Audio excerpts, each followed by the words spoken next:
आप सबके भविष्य में। धन्यवाद जी हरिवंश जी। श्री गुलाम नबी आजाद जी।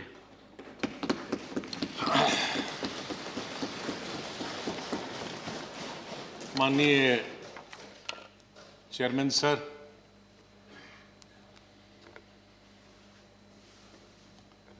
आपने,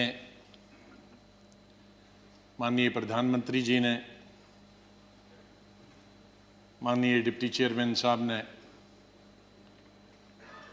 और मेरे जितने भी यहाँ साथी हैं, उस तरफ के या इस तरफ के, सत्ताधारी पार्टी के या विपक्ष, और विशेष रूप से आपने और माननीय प्रधानमंत्री जी ने जिस तरह से भावुक होकर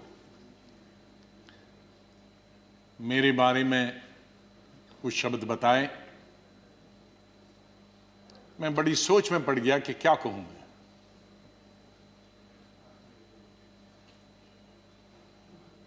मैं इन 41 वर्षों में जो मेरा लेजिस्लेटिव कैरियर रहा, 28 साल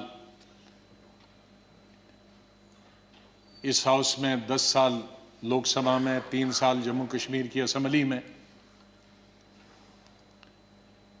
तो ये कहूँगा कि महाराष्ट्र से जीत के आके मैं कभी इधर से निकला, इधर डूबा, इधर डूबा, उधर निकला, उधर डूबा, इधर निकला, ये मेरा जीवन ऐसे ही रहा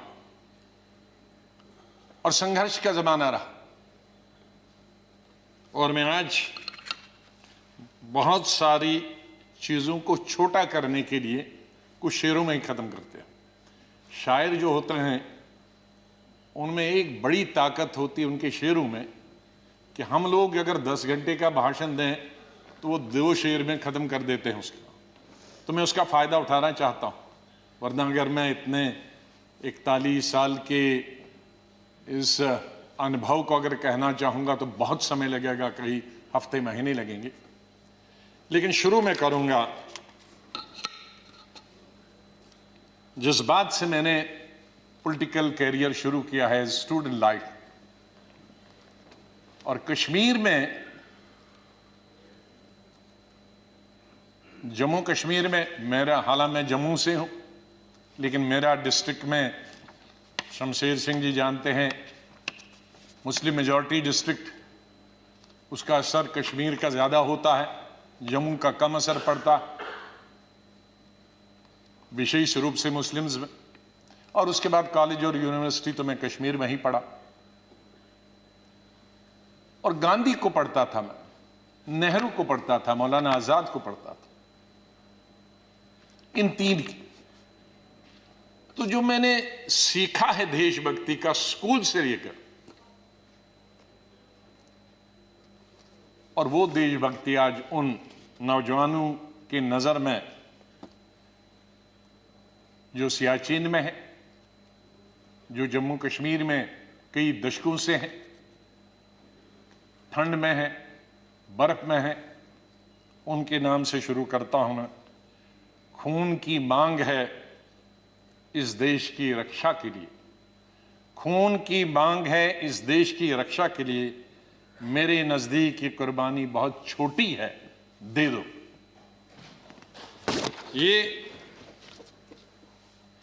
ये मेरे मन में बचपन से और स्कूल से ये बात रही।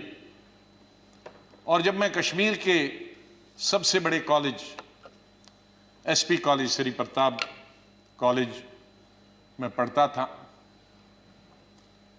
मुझे याद है वहां 14 अगस्त भी मनाया जाता था और 15 अगस्त भी मनाया जाता था हमारे कॉलेज में। और 14 अगस्त तो आप जानते हैं किसके लिए मनाया जाता, और मेजॉरिटी उनकी थी जो 14 अगस्त को मनाते, और बहुत कम माइनॉरिटी थी, दर्जन के अंदर, जिसमें मैं भी था और मेरे दोस्त थे जो 15 अगस्त में स्टाफ के और प्रिंसिपल के साथ रहते थे। और उसके बाद हम 1 हफ्ता कॉलेज नहीं जाते थे क्योंकि पिटाई होती।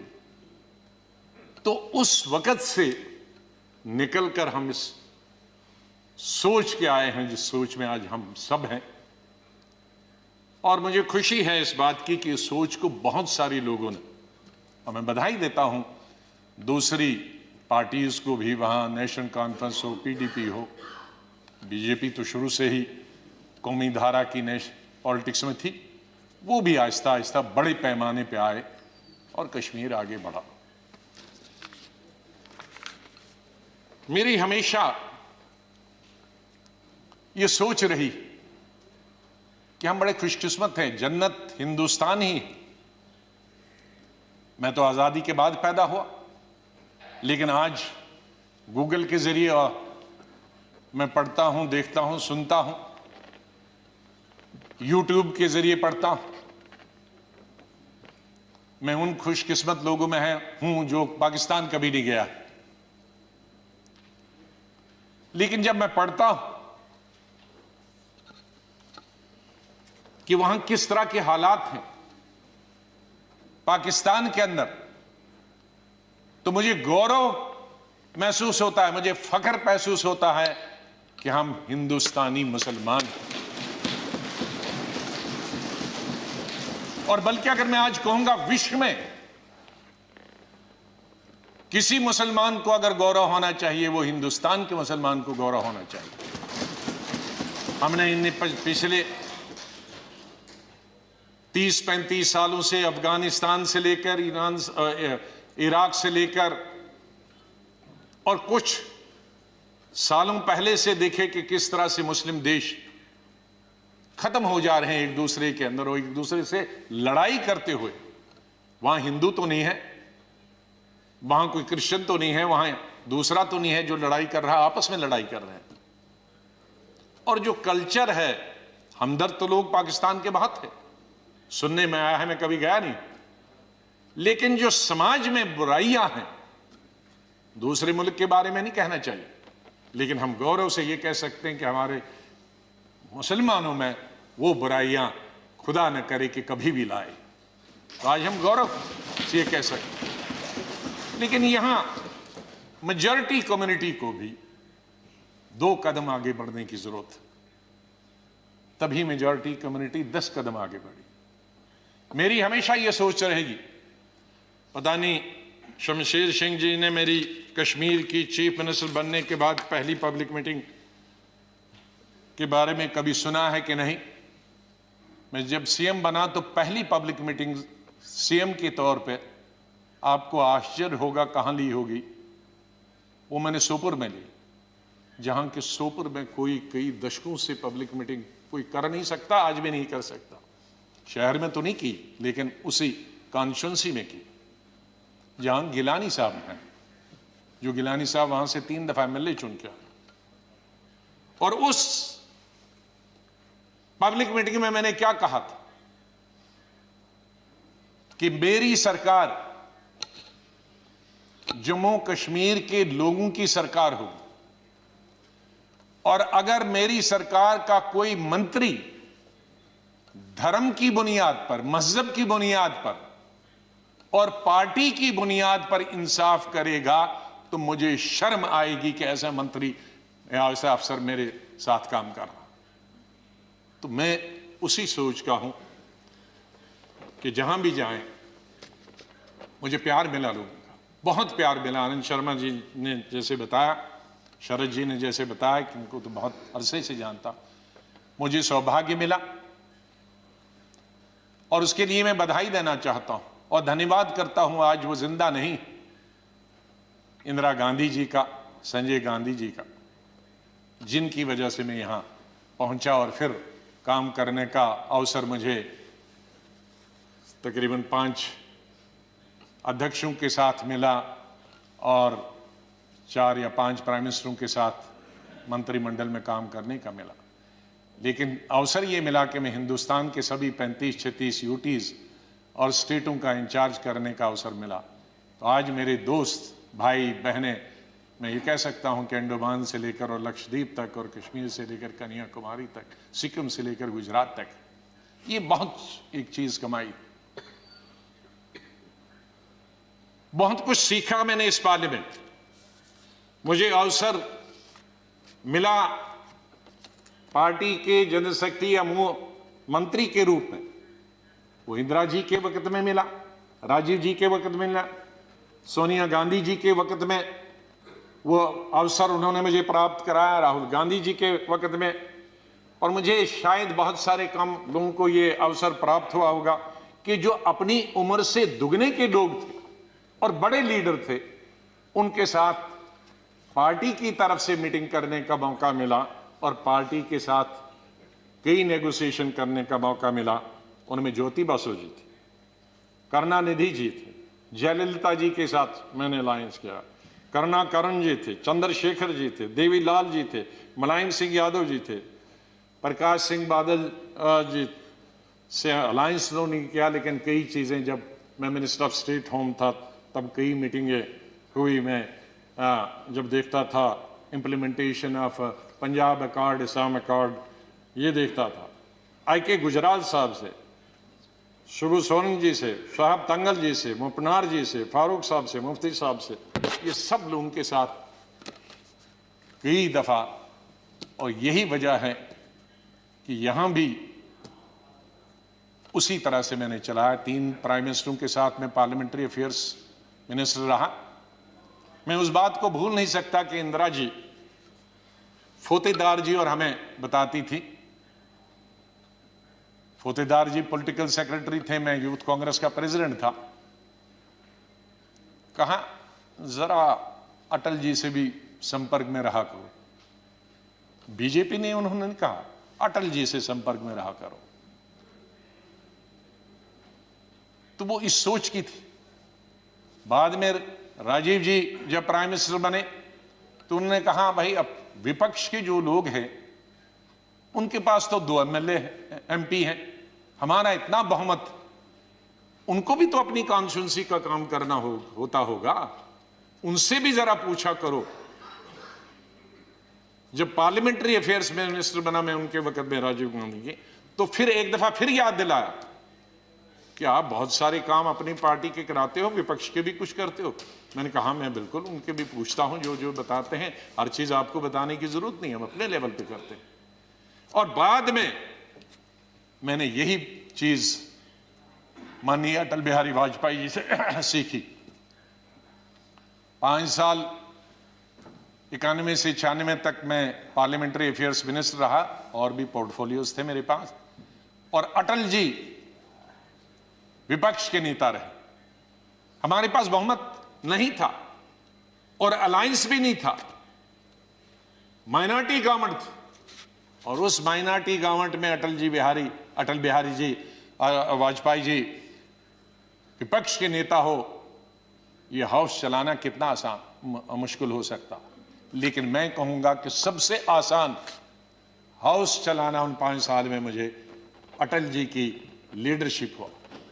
और उनसे सीखा मैंने कि किस तरह से हल निकाला जा सकता, विपक्ष की भी बात रहे और सरकार की भी बात रहे। मैंने अपने LOP के जमाने में यह कोशिश की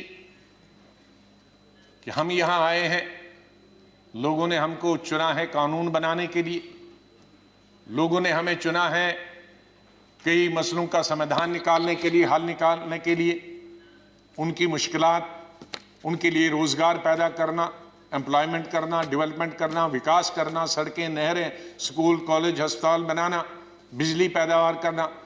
तो अगर हम हर वक्त ये आपस में ही लड़ते रहे, झगड़ते रहे और वो कानून पास नहीं होंगे तो लोगों का विश्वास हमसे उड़ जाएगा।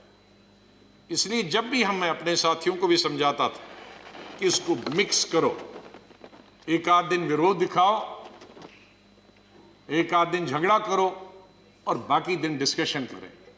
ये मैंने हमेशा प्रयास किया अपने। मैं धन्यवाद करता हूं हमारे उस तरफ के भी साथियों को जिन्होंने, और इस तरफ के सभी लीडरों को जिन्होंने उस प्रयास में पूरा अपना सहयोग दिया। मैं अपनी बात गृह मंत्री जी को स्टेटमेंट देना था, मैं उनका धन्यवाद करता हूं। और सबसे ज़्यादा धन्यवाद मैं प्राइम मिनिस्टर का करता हूं कि आपने सबको सुना, आपने इतना समय 2 घंटे से ज़्यादा यहाँ समय दिया।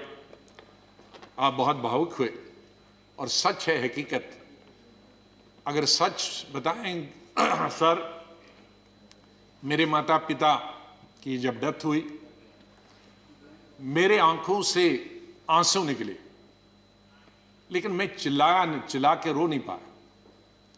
मैंने जिंदगी में सिर्फ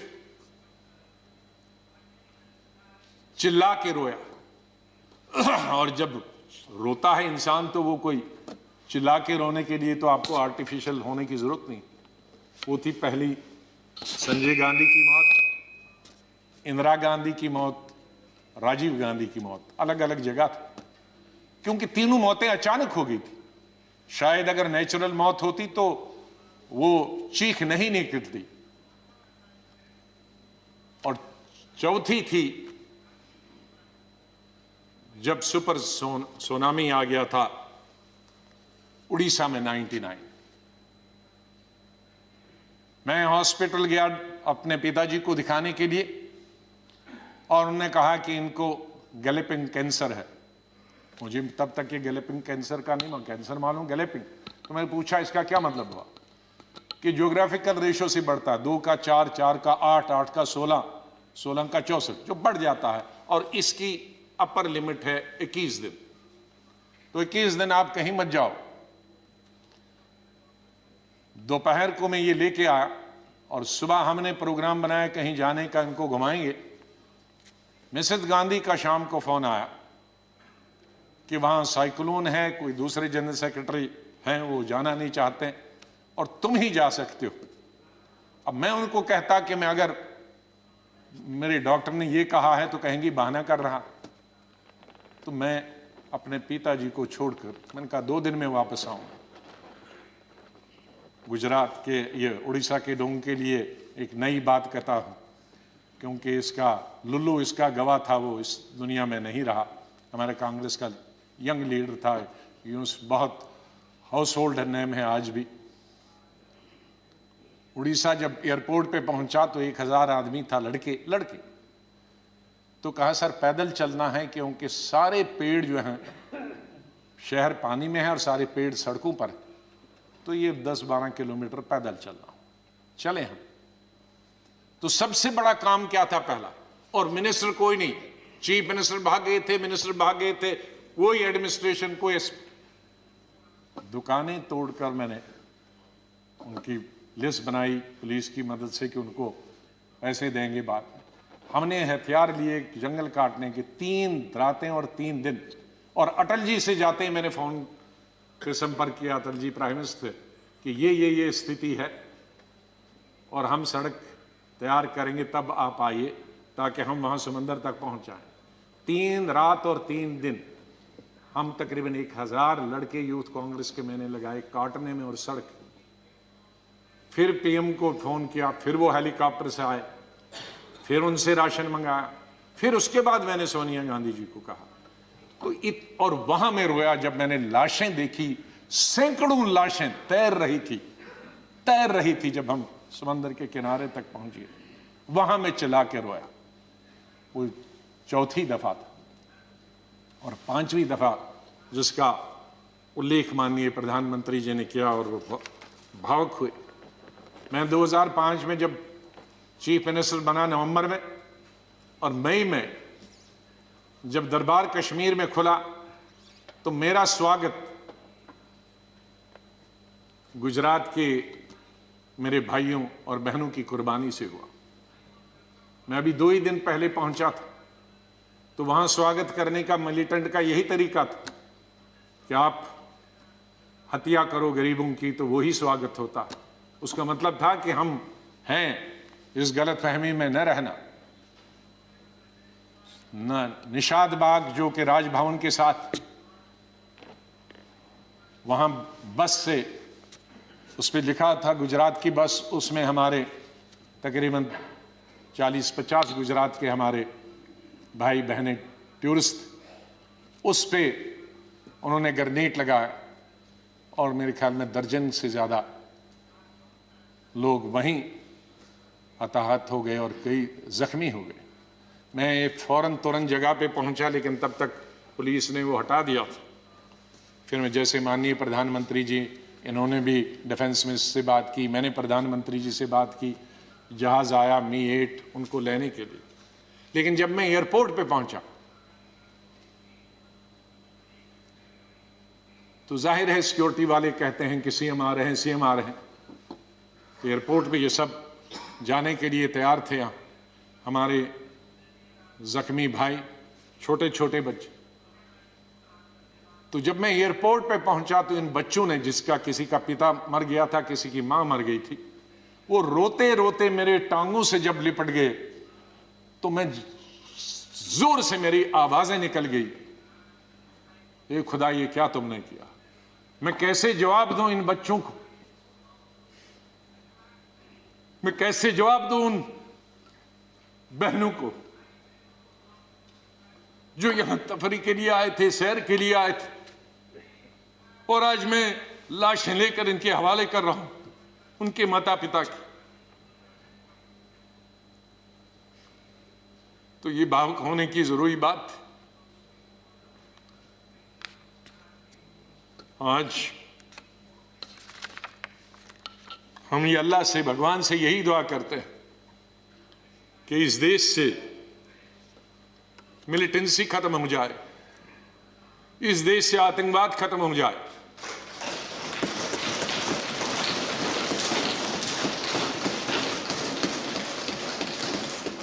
हजारों हमारे सिक्योरिटी फोर्सेस के, आर्मी के, पैरामिलिट्री फोर्सेस के, पुलिस के जवान मारे गए, सिविलियन कई क्रॉस फायरिंग में मारे गए, हजारों हमारी बेटियां और माएं आज बेवा, शायद उनका पति किसी का मिलिटेंट भी, कईयों के मिलिटेंट होंगे, कई क्रॉस फायरिंग। कश्मीर के हालात ठीक हो जाएं। मैं इससे पहले कि कुछ अशार बोलूं, पहले मैंने अपनी फौजियों के नाम बताया था, लेकिन ये शेर मैं बोलना चाहता हूं मेरे कश्मीरी पंडित भाइयों और बहनों के लिए। जब मैं कश्मीर में पढ़ता था तो सबसे ज्यादा वोट में यूनिवर्सिटी में जब जीत के आता था तो कश्मीरी पंडित मेरे सबसे ज्यादा लड़के लड़कियां वोट देते थे। बहुत सारे लोगों को मालूम नहीं कि कश्मीर में लड़कियां हिंदुस्तान के मुकाबले में सबसे ज्यादा, जम्मू में नहीं, कश्मीर में, जिस वक्त मैं एमएससी कर रहा था तो साइंस में तकरीबन 50% लड़कियां होती थी और आर्ट्स में 90%। तो ओवरऑल ज्यादा लड़कियां पोस्ट ग्रेजुएशन पढ़ती थी। तो मैं जब यूनिवर्सिटी का इलेक्शन लड़ता था तो हमारे कश्मीरी पंडित लड़के हों या लड़कियां, सबसे ज्यादा वोट मुझे 100% मिलते थे। मैं 99 भी नहीं कहूं। दोस्त हैं आज वो बिखरे हुए, मुझे बहुत अफसोस होता है जब मैं उनसे मिलता अपने क्लासमेट्स। ये उन कश्मीरी मेरे भाई पंडितों के नाम जिनके जो घर से बेघर हो गए, उन कश्मीरी बेवाओं के जो बेवाएं हुई हैं और बच्चे हुए और जो वहां से बिछड़ गए, उनके लिए शेर अर्ज करता हूं। गुजर गया, और ये हमारा जो आज मुद्दत खत्म हुई इसके लिए भी कह सकता हूं, गुजर गया वो जो छोटा सा एक फसाना था, गुजर गया वो जो छोटा सा एक फसाना था। फूल थे, चमन था, आशियाना था। गुजर गया वो जो छोटा सा एक फसाना था, फूल थे, चमन थे, था, आशियाना था। न पूछ उजड़े नशे मन की दास्ता, घोंसला उजड़ गया। न पूछ उजड़े नशे मन की दास्ता, न पूछ थे 4 तिनके मगर नाम आशियाना तो था। तो हम उस आशियाने को, आप दोनों यहां बैठे हैं, उसको फिर आशियाना बनाए जो इस वक्त उजड़ा हुआ है, उसके लिए हम सबको प्रयास करना। और मुझे, जैसे मैंने बताया, बहुत काम कर चुके हैं, सेवा कर चुके हैं, आशीर्वाद सबका मिला है। मैं यही कहूंगा, दिल ना उम्मीद तो नहीं, नाकाम ही तो है। दिल ना उम्मीद तो नहीं, नाकाम ही तो है, लंबी है गम की शाम, शाम ही तो है। कितनी लंबी होगी? सवेरा तो आई, विंटर में जरा लंबी होती है, तो लंबी है गम की शाम, मगर शाम ही तो है, सवेरा तो फिर आ जाएगा। और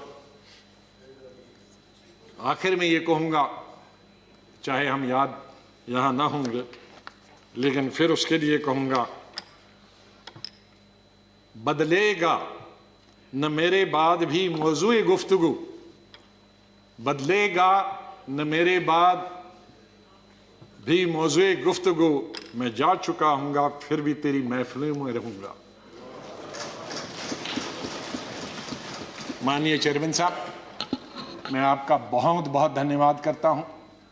आपके साथ काम करने का मुझे अवसर मिला। आप जब पार्टी के अध्यक्ष थे तब भी हमारी मुलाकात होती थी, जब आप मंत्री बने तब भी बात होती थी, जब यहाँ चेयरमैन बनने से, वाइस प्रेसिडेंट आप बनने से पहले आप पार्लियामेंट्री अफेयर्स मिनिस्टर थे और मैं एलओपी था, तब भी हमारे संपर्क है। लेकिन जिस तरह का आशीर्वाद, जिस तरह का प्रेम, जिस तरह का प्यार आपका चेयरमैन के तौर पे मिला और वो जो गाइडेंस मिली, उसके लिए मैं हमेशा ऋणी रहूँगा, धन्यवाद करता हूँ उसके लिए, और आपके स्नेह और प्यार के लिए मैं हमेशा धन्यवाद करता हूँ। माननीय प्रधानमंत्री जी, कई दफ़ा टोका टोकी हुई और आपने कभी बुरा नहीं माना। एलओपी के वक्त में बड़ी बड़ी लंबी स्पीचें आपकी हुई, मेरी हुई, खास करके राष्ट्रपति के अभिभाषण पर, उसमें लंबी तकरीर होती थी। कभी हम कुछ एलओपी की जिम्मेदारी करते थे, लेकिन आपने व्यक्तिगत तौर पर उसे कभी अपने खिलाफ नहीं लिया। हमेशा भी आपने पर्सनल कॉन्टेक्ट्स को और पार्टी की जो जिम्मेदारी है उसको दूर रखा। कभी ईद हो, दिवाली हो, बर्थडे हो, उसमें बराबर आपने कभी भी कमी नहीं की फोन करने की। सबसे पहले या तो मेरे पार्टी प्रेसिडेंट का आता था या आपका आता था। दो आदमियों का तो अनिवार्य, हमारे प्रधानमंत्री और कांग्रेस प्रेसिडेंट मिसेस गांधी। और आपने हमेशा बताया कि कभी अपनी स्टेट के बारे में हो और कोई काम हो तो मुझे आप कभी भी बताना। मुझे याद है जब मैं राज्यसभा इलेक्शन लड़ने गया तो आपने कुछ कहा कि भाई आपको कुछ जरूरत है। मेरे का वो तो लड़ाई है, आपका कैंडिडेट है, मैं कैंडिडेट हूं, उसमें आप कुछ नहीं कर सकते।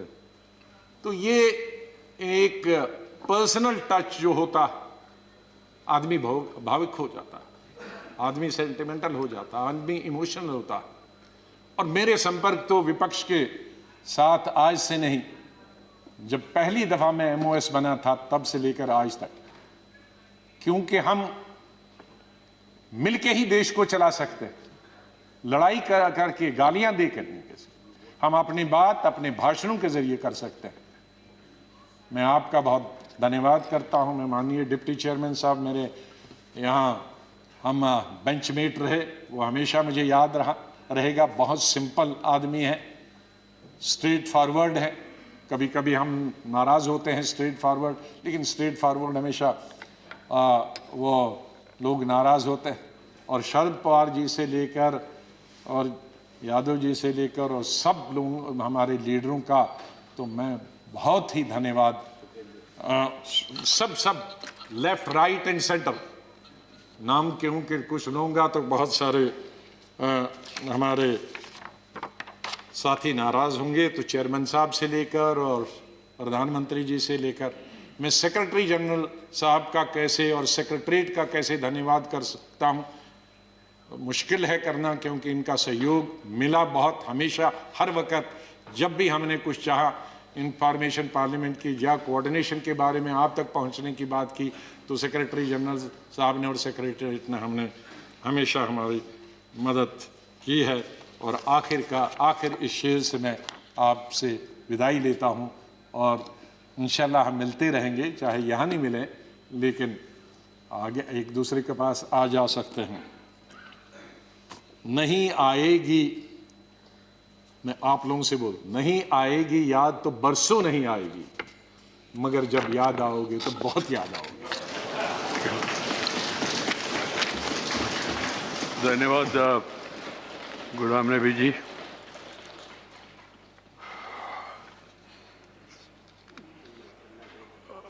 Friends, we have another important